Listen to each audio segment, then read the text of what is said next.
There are a few things that feel more heartbreaking than a strained relationship with your child. And whether your child is 5, 15, or 25, these moments of disconnect can happen. And when they do, it can leave both parent and child feeling unseen, unheard, and completely misunderstood. Ever snapped at your child and thought, why did I do that? That is not the parent I want to be. Or you watched your children lose it over something seemingly small and wondered, what is actually going on here? Turns out behaviour is never random. There's always something happening beneath it, and it always makes sense. I'm Jackie Hall, and this is Beneath Behaviour.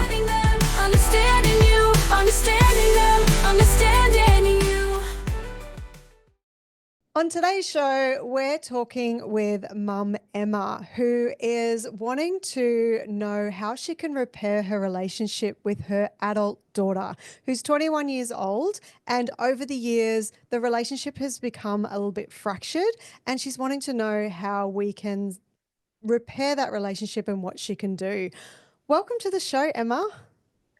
Hi, Jackie. I'm really excited to be here today. So thank you. Yeah, Thank really you. excited.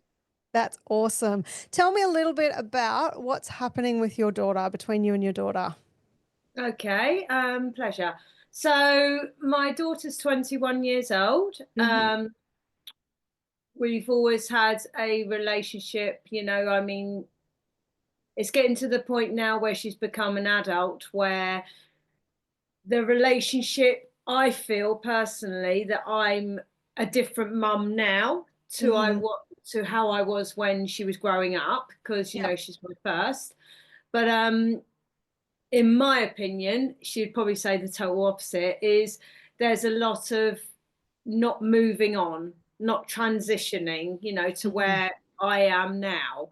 Mm-hmm. Um, she's expressed the same things keep coming up, like in discussions, it tends to be we don't have much to do with each other, but then when we do, it always ends up that I feel I'm doing something wrong, with the way I communicate or what I'm saying, or I'm not hearing her, or Mm-hmm. I'm on other people's sides. There's lots of that.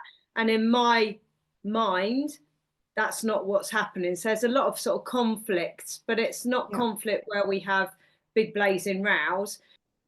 I feel there's not much deep listening going on. Yeah. It's quite so between me and her, and vice versa. There's a lot of, excuse my language, crap in the middle Yeah. that's restricting that just being present and just actually hearing each other. Yeah. Yeah. And I just feel that I'm not being accepted now, who I am now. I do listen and I do Mm-hmm. try to listen, but it seems like everything I say is wrong. You know what I mean? Yeah. So Yeah. that's where we are. And so, what do you think, like when you kind of think about, because you mentioned that you feel like you have changed as a mother between her growing up and who you are now, when you kind of jump into the world of her and try to understand where she's at in your relationship. What do you think she experienced then versus how you are now? Why do you think there is a difference? Like you're already noticing that there's some difference between how you were and how you are now. What do you think those differences are? I think what I'm visualizing, like my reality of it, is very different to hers. Mm-hmm. She will quite often say, "You're not no different." It's like it appears to me, or it feels to me sometimes, that she's trying to hold me accountable for then, Yeah. um, rather than seeing me now. But I Yeah. understand if we've all got our own thoughts and feelings, and if we're stuck in, I don't want to say trauma, but stuck in the past, Yeah. sometimes we can't see who that person is, and Absolutely. I think she feels that I'm being fake, Mm-hmm. like I'm fake. Do you know what I mean? With other people, and I Right. put this act on for other people, but with her, it's very different. Um, Yeah. and I really feel that I'm not. Do you know what I mean? Like I'm feeling I'm being present. I'm trying to be. I've dealt with my stuff. Do you know what I mean? And I've apologized for my stuff. Do you know what I Mm-hmm. mean? Because I used to struggle a lot with like OCD, and I would be very not controlling, but I suppose controlling in many parts of my life. And Mm-hmm. of all my three children, she was the one that probably experienced that the most. Do you know what Yeah. I mean? Things with the way I was with my husband, you know what I mean? You know, we would Mm-hmm. be quite argumentative in front of her, you know, so there'd be Yeah. lots going on. Do you know what I Yeah. mean? So Um, when you've apologized to her, what sort of things did you say to her? How did that apology go? um, I I don't think it was a word she wanted to hear. Mm-hmm. So whatever way I've tried to apologize, I I don't think it's what she wants to hear, and I don't know what that is, Jackie, Mm-hmm. if I'm Yeah. perfectly honest. Have you You know, tried asking her? uh, I've said to her like, what do you want from me? Like, what I just feel I've asked. Yeah, I've reached out. I've tried many ways of trying. You know, Mm-hmm. of trying. You know, I feel now that it's almost like she's the parent, I'm the child. Mm-hmm. Yeah. I feel roles have reversed. I Mm-hmm. feel that she's very mm, has her way, her beliefs, Yeah. and it's either deal with it or not. I mean, she said to me many times that, you know, I was verbal, you know, I've emotionally abused her and things like that, and that, you know, she doesn't want me seeing her children when, if she ever has children, you know, and in my mind, it's like in my reality, it's like, wow, I must be a really bad person for you to say those things. But I Right. don't think she means them quite like that, you know. Yeah. But obviously, you know, I understand that things that happen, we digest them and we make beliefs about them and we act from that space. So it doesn't have to be Yeah. major neglect, trauma, Yeah. terrible things going on Yeah. for a child to pick up a belief around that. Do you know what I mean? Yeah. And You I know, think yeah. the interesting thing there is everybody comes to their beliefs because they have what they perceive as evidence to justify their experience. And so there's something that she has experienced that she has perceived as emotional abuse or the hurt that she's feeling. And it doesn't mean that you're a bad parent and that you've done the wrong thing. It just means that she has an experience that's different to yours that needs to be discussed. Because sometimes, as we're trying to apologize for something, we can be apologizing in a general sense when she needs it to be more specific. And sometimes the way that we apologize can come across as justification. So I'm curious to, can you remember some of the wording that you may have used when you have had these conversations with an attempt to reconcile the relationship? Yeah, I mean, it's probably along the lines of I'm sorry that I've let you down or done something, you know, that you've perceived as wrong, or, you know, I was just doing my best with the skills I had at the time. Yeah. See, hear I that would, right there? That I was just trying to do my best with the skills I had at the time. As true as those words are, they're absolutely true. You're not wrong. But from her perception, if she hasn't felt heard, if she hasn't felt validated, that can feel like a justification for your behavior. Um, so I think one of the things that we need to do whenever somebody's holding on to a grudge or holding on to a hurt and they can't move past it, it's often because they don't actually feel like they've been heard. So we don't yet know specifically what has actually happened specifically in her experience that's made her feel this way, because we haven't yet understood that enough to validate it, to hear her, bless you, and to come back and say, you know, I'm sorry for that, and to hear how that has impacted her. So it's great that you've done a lot of work on yourself, because a lot of parents, even if they get to the point of asking that question, they won't hear the response. It's actually interesting that we're having this conversation, because we've got a show over here in Australia called Married at First Sight. I don't know whether you've ever heard of it. Yeah, So, yeah, do you have it over there in the UK? yeah, we do. Yeah. Yeah. So it's currently airing at the moment, and there's this couple that are on there, and they're an older couple, and she's just like ranting at him. And I was actually talking to my marketing manager today, and she's like, I said, we could do a podcast on that show, because I look at it and go, there's so many communication things that they're just not getting, and it's just causing all these arguments. And I had this big long list of things that I could say about this one couple, because she was just talking at that this guy, wasn't letting him speak, wasn't letting him share his experience, and then she would rant at him, and he would back off and run away and shut down. So then she'd get frustrated that he's not talking to her. So, and one of the things that I'd written down is that when people try to apologize, they try to justify what's going on for them, and they don't actually hear the other person. They don't ask, for starters, like not many of them in their communication, because she said, why does he run off and why doesn't he face the music? But she's not literally asking that question. Why is your daughter feeling the way that she is what we want to know specifically, and hear the answer. Because that's the other thing, that even if people get to the point where they are asking the why, they're not willing to hear the answer.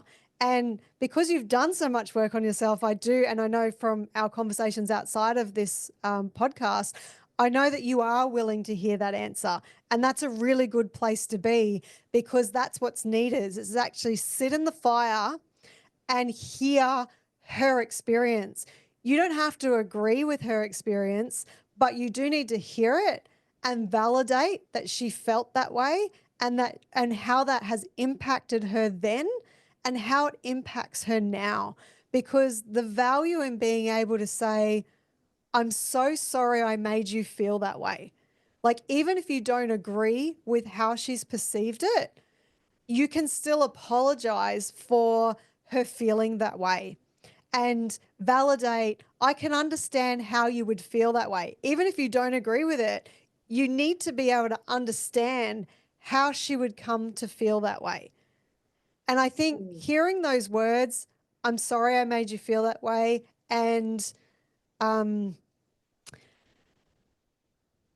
I can see how you came to see it that way, are the most validating words that you can say to someone that helps them to feel heard. Does that make sense? Yeah, it makes total sense and really helpful, because every time I've tried to enter into that conversation, for starters, it's probably been when we're edging towards not a row, but you know what I mean? So Yeah. already not in the mindset to actually be open and honest with me, because already she's being triggered, I Hmm. suppose. Yeah. But quite often I will, and I'm quite open and just being up because I just want to sort it, Sure. it's Yeah. actually being a bit like taking stuff a bit personal, like, you Hmm. know, it seems like between myself and my husband, she's very much me. Like, I'm the prop, do you know what I mean? Where my other two Yeah. are possibly looking towards my husband. They've got that type of relationship with him. Sure. And it's sometimes it feels that she's always got a dig towards me. It's always like Yeah. this, like, I'm the problem. And even though Yeah. I'm putting up with a load of stuff, and I've always put up with a lot of stuff, which is my choice, but Sure. I've always been a people person and always, help people. I sometimes feel that it could be anything. It's back on me. Mhm. Oh well, they're like that because of you, or don't get yourself off the hook. You know what I mean? Like, Yeah. don't get yourself off the hook because you've done this. And it's like, Yeah. we're not talking about that. We're Mm. talking about what's going on here, and I'm nothing to do with this. Do you know what I Yeah. mean? So when you said about listening, it's really interesting because sometimes I will validate it. I say, "Well, I'm sorry you feel like that, but Yeah. remember, blah blah blah blah. Yeah, right. So Yeah. remember, I've been putting up with this, and this, and I don't say this. And how about Yeah. that? And Yeah. why aren't you saying the same to them, the same Yeah. as you say to me? You know, Yeah. so it's almost like I'm offering the olive branch of going, I'm really sorry, and I'm Yeah. sorry you feel that way, but But absolutely. And so many people do it. And it's yeah, the hardest yeah, thing to do when you say sorry to someone and then follow it with a but. It just negates everything that you just said sorry for because all they hear is yeah, what comes after the but, which is the justification, right? And I think it's difficult to sit in that fire and hear somebody say something negative about you. And it's really hard to sit there and go, I need to hear it, one, for starters, like really hear her experience. And secondly, to really look at what she's saying and go, is that accurate? Have I actually been like that? Or have I come across that way? To really own it and own your part in that resentfulness that she's feeling. And it almost sounds like she's continually bringing up these things as a way to get you to check yourself.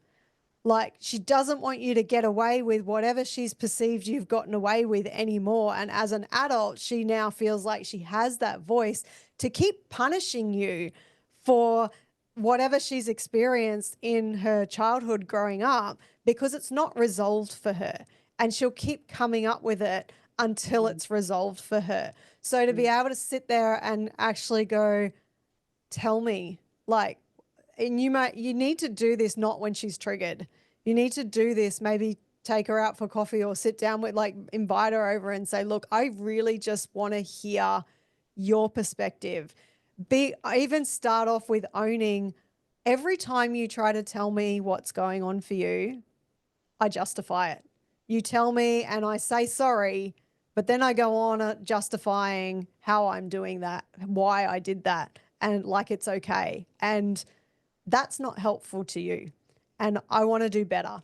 So be really honest and raw about that and say, I'm ready to hear it, because otherwise she might feel like she's going back into this same pattern that she's used to.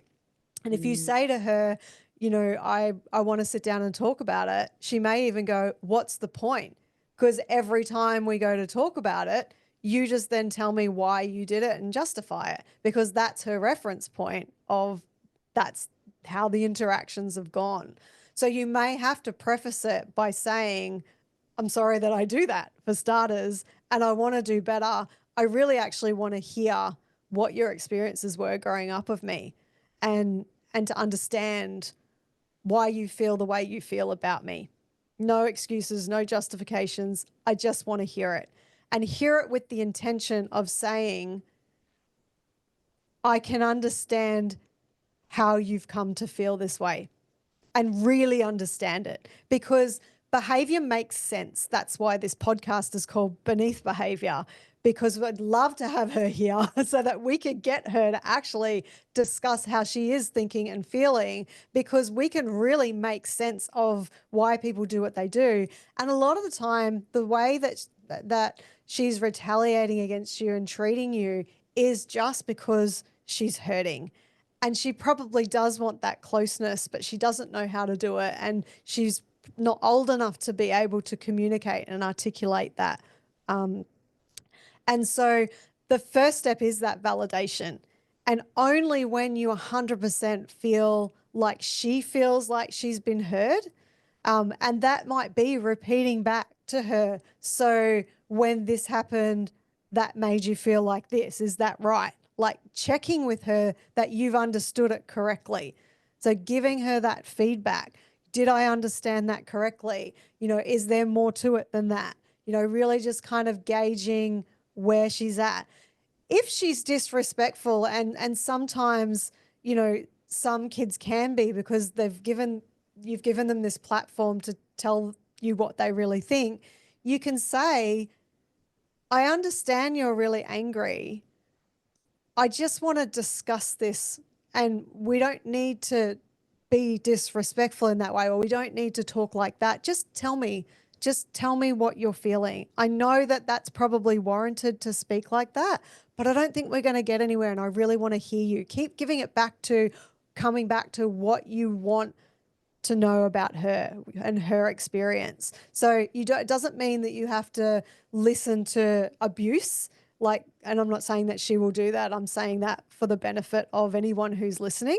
But there are ways to kind of bring that back. And again, coming back to that maths thing, I see so often that the communication is that one person will start to arc up and then the other person matches them instead of just going, I get it. This makes you really angry. I can see that, because that brings people down, because it's like, I see you. And that's all anybody wants is I see you. I get you. I understand you.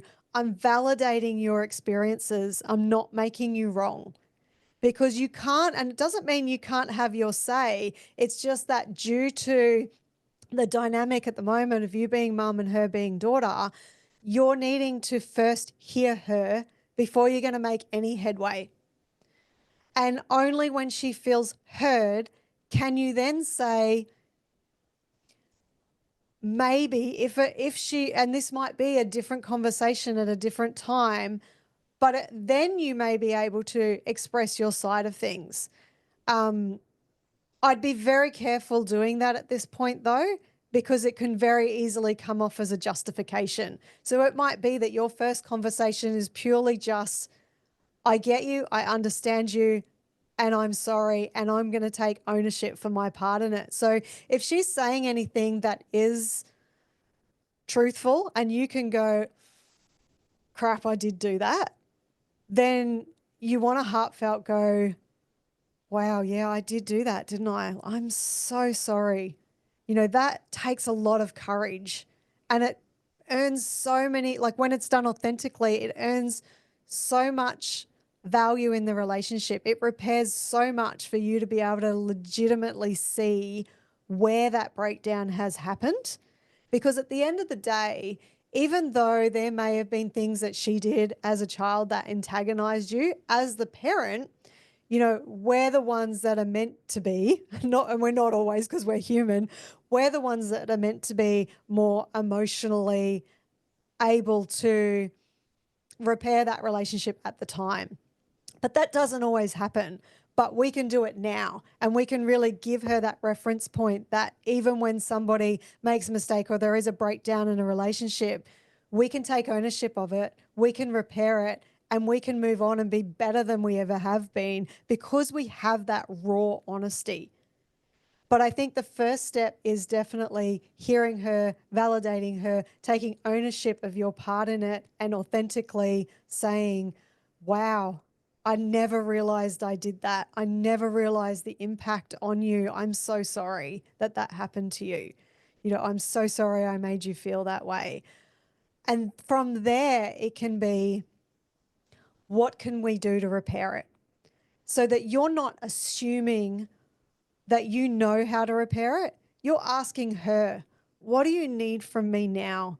I would love to be able to take back the past, but I can't take back the past.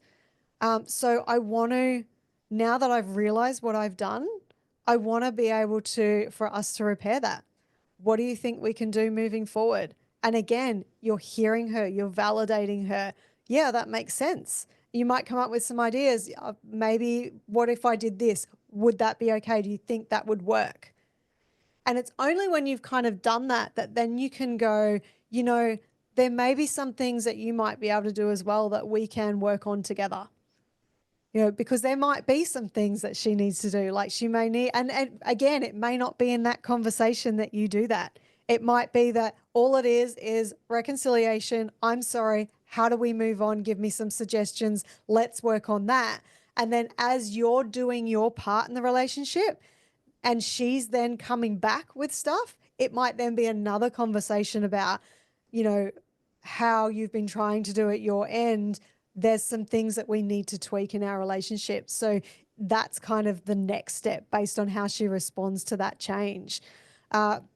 Because she may not necessarily she might have habits of the way that she's treating you that are not okay. But initially, because there's been that breakdown, it's almost like what you'll be doing from after this conversation is earning the right to be able to highlight some of the things that she might need to change in the relationship too. So sometimes, and I think this is really important for all of the viewers who are listening to this to understand, is that sometimes when there has been that breakdown in that rupture in a relationship, it's going to be ill balanced to begin with, where you're going to have that raw conversation, but it doesn't mean you're then both going to be on an even keel where you're both trying on each side of the relationship. It could organically work like that, but it might be that you have to start to build relationship capital with her. You might have to give more in that relationship to begin with in order to break down those walls and prove to her that you've changed, because she's going to have this reference point of you that is years old, and it's going to take time to replace that reference point with new behavior and new ways of saying things. So it might be that you accidentally say sorry to something and then justify it, realize it, and then go, oh, sorry, I did it again. Sorry, I Yeah. want to hear you. You know, you have to earn your way back into that relationship and do playful things with her. Do, you know, ask her, what do you want to do to bring this relationship closer? And it might be that you guys do more stuff together, or it might be she comes over a little bit more and you guys just hang out, you know, even if it's just for 10 minutes or so. Keeping in mind too, she's 21, so you know she may not still want to hang out with her mum. And I think that's why it's really important to really gauge how she wants to play this. So the ball's very much going to be in her court, and it will be a little bit ill balanced until you earn the right to be able to go, hey, let's see how we can work on this even more together. Um, Here's some of the things that I need as well. And they might be simple things like the way she speaks to you. But initially, you've got to earn that right back first. Does that make Mm. sense? Yeah, it does. It does, Jackie. It does. Yeah. It's just, yeah, I can see where, and what you said that really sprung out for me is that authenticity. You know, it's about being authentic in the moment. Yeah. So we can easily get caught up in she'll say something and I'm gone into the past, or I'm Yeah. triggered without even realizing. So I'm thinking that I'm being present and oh, I'm sorry, you know, but actually really hearing that is her experience and that's valid Yeah. is is important, you know, and I Yeah. think I've been doing that, but how you've put it today is shone a different light on it. Yeah. Yeah. And I think the other key thing is not just hearing her experience, but owning your part in that. Yeah. And I think that's often difficult. Like I've done loads of self-help work on myself as well, and had to work on, you know, things that I've done as a parent and things that I've done to other people. And when you've done so much work on yourself and you can see how much you've changed, it's hard to look back at the past and hear someone say, you did this to me, because you just want to go, no, no, no, I'm such a better person now. Like, don't look at that person. We don't want to look at that person. We want to look at the person that I am now. But to be able to go back into it and I think the hardest thing about owning that is because we feel worth less because of that person that we were. And that's what you need to reframe in your mind. You said yourself, I was doing the best that I could with the information that I had at the time. And that is so key in this. You weren't a bad parent. You weren't worth less. You weren't a horrible person. You just had belief systems that were dominant at that time in your life, and you hadn't done the growth work that you've done now. So we have to own all parts of ourselves. We have to be able to say, yep, that was the person that I was. I might have been fiery. I know I was fiery. I was, sometimes aggressive and shouty, and I had anger management issues myself. Like that's where my Tame Your Temper program came from. It was from walking my talk and having to learn how to think, feel, and behave differently. And as you become more worthy in that growth journey and you learn to love yourself, you love all parts of yourself, including that shadow side that was dominant at one part of your life. And sometimes, even when we've done loads of growth work, still pops up.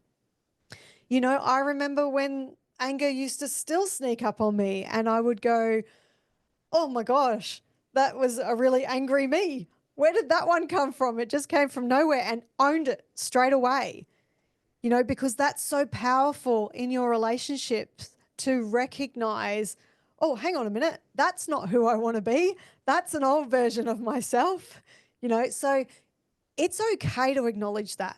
Okay.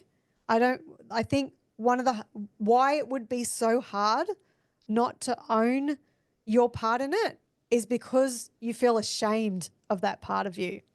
Does that sit well with you? Does that Yeah, resonate with you? yeah, yeah, for sure. Yeah. How do you feel about when you look back on that version of yourself that she might be trying to reconcile with? Oh God. Yeah, like loads of guilt about that. Yeah. Loads of guilt at the fact that she's 21, and I've, I mean, my niece has just had, my niece and nephews are having children now, and like I've spent some time with them the other day, and they're like little, their kids, like newborn and 1 and 2, and I was just, it made me really sad that the fact that my kids' lives have been very quick, you know what I mean, and I've missed it. Do you know what I Yeah. mean? So I'm Yeah. trying to rebuild that now, you Hmm. know. And I, in my world, like I said, I was doing the best I could. I was working full time. I was putting food on the table. I was having other external issues that I was dealing with, and internal Yeah. issues I was dealing with. Yeah. Um, so I felt that I did the best I could, but Yeah. obviously reflecting back, I would have probably jacked all that in and just been with them. Do you know what I mean? Yeah. Because Yeah. but I reckon I do recognise that, Yeah. and it's about when they bring things up. It is hard to hear. It is Yeah. hard to hear, and I'm sure Yeah. any viewers that are listening to this feel the Absolutely. same. It is hard to hear, It is but hard to hear. I'm open to hearing it, Yeah. and and I have reached out since our last conversation. I have reached out to her, and that's the other thing I think it's important. I've learned not to expect. So if I reach out and really put my heart and soul into a message, if she reads it and ignores it and not responds, I'm trying not to go, I've sent you that really nice message. Like, why have you ignored it? Yeah. Yeah. Like the Yeah. expectation. Yeah. So I'm trying to just sit with that. And then the other day she messaged me, which was because she's blocked me. So that was quite sweet. She messaged me about something else. And obviously she was struggling Hmm. because she reached out. And I tried to really advise. What she was asking me about, Jackie, was something that she does quite often, Uh-huh. but obviously the behaviour is being done to her and she doesn't like it. Right. But where I would have probably said, well, actually, that's what you do to me, or that, you know what I mean? There's Yeah. nothing worse than reflect if someone's trying to reach out, you actually reminding them. But Which is now, the last thing that we want to hear, and right? I just listen. I just tried to listen and go, well, I'm here for you if you want to. I'm here if you want to talk about it. I'm Love that. here, and I left it at that.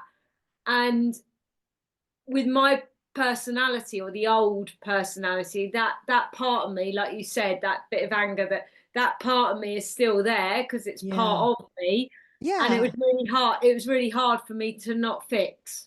Yeah.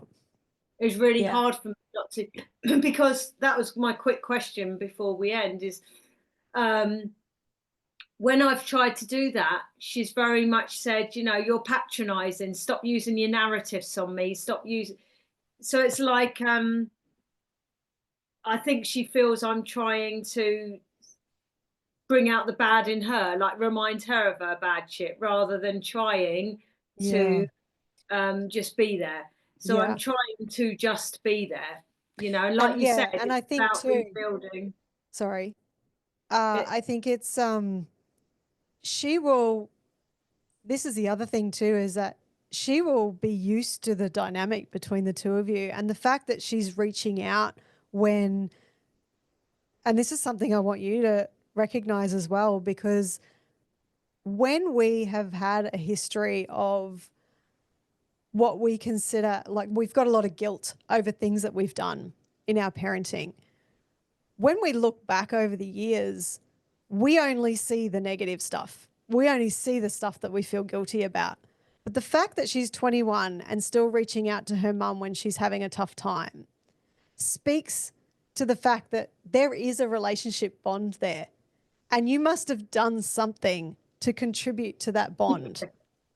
And Yeah. I need you to go back through your parenting of your children and really highlight those connections that you made and those good times, because it's so easy. And I know myself, when I was had those first few years of me being really angry, that I often look at those years as I was an angry parent, and I don't look at all the good that I did. I don't look at all the laughter we had, all the play that we had, all the fun times, all the things I did for them, all of that stuff in between all the messy, yucky, muddy stuff.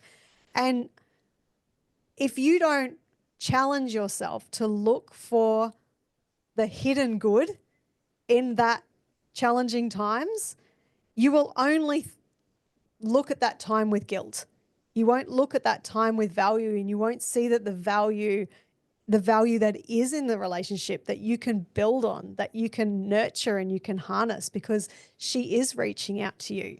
It's just that when she reaches out to you, she's not getting what she needs because we just haven't asked her, what does she need? Mm. And it's nothing you've done wrong. You just haven't asked the question, what do you need? And so she's going to have a dynamic as well, that she's going to have a reference point of you. And that reference point is going to expect you to behave in a certain way. And when you don't, she's going to be going, why is my mum not doing that anymore? I don't understand it. She must be coming at it a different way to try and put me down or shut me down or something like that. So you may have to, again, preface that change in your behavior. Normally, I know that I usually cut you off or I say this, that, and the other, but I actually just want to be there for you. So let me know how I can do that. Let me know how I can support you, because I want to jump in and fix. That's naturally what I want to do, but I know that triggers you. So maybe that's not the right way that you need me to support you. So teach me. Teach me how you want to be supported, because I want to be there for you. And she might Mm. be going, don't use your narrative on me. But then she might go away and think about it and just kind of go, and you just kind of go, well, it's not a narrative. It's actually really what I want to do. What I think that's what's going to improve our relationship is if I stop doing it the way I think it should be done and actually listen to how you want me to love you and how you want me to support you. And I think that would help both of us. And somewhere in her, if you're authentic in that, she'll feel that. Mm. Does that make sense? Yeah, thank you. Yeah. Yeah. So there's a few things that, we've touched on in this episode. And the first thing is obviously the validation, the feeling heard, feeling seen, feeling we get you, that we want to give her that experience. The second thing is owning it, owning your part in it. The third thing is not feeling shame about that part of you, the past self. Have compassion for her. She had a lot going on. And very often, and I haven't spoken about this, might be another another podcast down the line, I'm sure, or even just one that I do singly. But very often, we're living in our child selves. So your child self would probably have been influencing your decisions and actions, and your belief systems from that child self will still think that they need to behave in those ways to get what she needs. So that could be a whole conversation that we could have about that explores who you were, why you did what you did, and it'll make sense so that you are able to not say to her, this is why I was the way that I was, to justify it, because you won't need to when you actually go, that really makes sense why I did what I did. And I have such compassion for that part of me because I can see why she did it.